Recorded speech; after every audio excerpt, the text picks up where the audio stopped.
예, 신성권 작가입니다. 오늘은 자존감에 대해서 이야기를 해보겠습니다. 자존감, 이것도 사람들이 많이 관심을 갖는 주제죠. 자존감이란 자기 스스로를 존중하는 마음, 외부의 어떤 기준이나 평가에 휘둘리지 않을 수 있는 내면에 존재하는 어떠한 굳은 심지, 이런 것들을 보통 사람들이 자존감이다 이렇게 말을 하죠.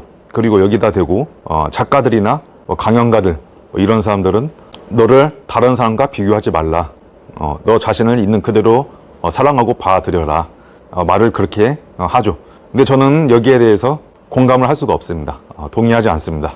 그렇게 말하는 강연가, 작가들, 그 말에 책임 못 집니다. 자기 자신도 그렇게 살 수 없기 때문이죠. 왜냐? 인간 자체가 다른 사람을 의식하지 않고 사는 것은 불가능하기 때문입니다. 애초에 자기가 뭐 부처님이나 예수님 정도 되는 사람이라면 세속적인 기준에 휘둘리지 않고 마음의 평정심을 가지고 그렇게 살 수 있겠죠. 근데 인간은 나 자신과 다른 사람을 비교하는 본능을 가지고 있습니다. 이건 모든 생명체의 본능이죠. 나 자신의 능력이 자연에 존재하는 다른 객체보다 능력이 떨어지거나 이런 거를 굉장히 민감하게 반응하도록 생명체가 설계가 되어 있는 겁니다.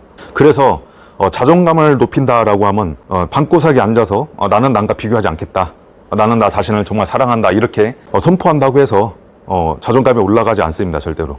실질적으로 자존감을 올리기 위해서는 일정한 성과를 내는 겁니다. 여기서 말하는 성과는 어떤 사회적 기준만 너무나 의식한 기준을 말하는 게 아니라, 물론 그것도 포함될 수 있지만 자기 자신이 나를 바라봤을 때 내가 그래도 믿을 만한 사람이고 존중할 만한 어떤 사람이다라고 자기 자신이 받아들일 수 있는 어떤 근거를 말하는 겁니다. 내가 무엇인가에 도전하고 직면하고 어떤 성과를 내고 결과물을 내고 포기하지 않고 끝까지 내 목표를 달성했다. 그러면 사람이 자기 효능감을 느끼게 되고, 또 그러한 효능감이 쌓이면 자신이 다른 분야의 어떤 일에 도전을 할 때 자신감으로서 작용을 하겠죠.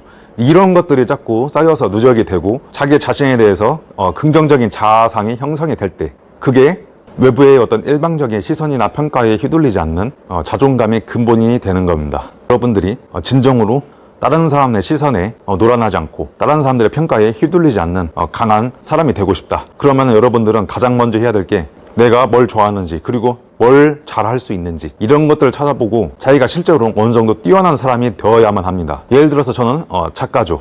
글을 전문적으로 쓰는 사람이죠. 책도 10권 이상 냈고, 또 국가 문체부에서 우수 도서 선정도 되고, 분야 베스트셀러 정도는 그냥 흔히 들어가고, 이 정도 되니까 누가 저한테 너 수학을 못한다, 너 노래 못 부른다, 이런 말을 해도 별로 이제 개의치가 않게 되는 거죠. 내가 내 마음의 중심을 잡고 갈 수 있는 어떤 분야가 있으니까. 그리고 또 사회적으로 저의 능력이 어느 정도 증명이 되고, 또 나 자신을 내가 놓고 봤을 때 객관적으로 다른 사람보다 뭔가를 잘한다는 어떤 확신이 있고, 그게 또 객관적 사실이기 때문에 누군가 저한테 지적으로 뭔가 능력이 부족하다거나 약간 이런 식으로 비아냥거리거나 이런 일이 일어난다고 해도 제 자존감 자체가 상처를 입진 않습니다. 그냥 웃으면서 가볍게 넘기겠죠.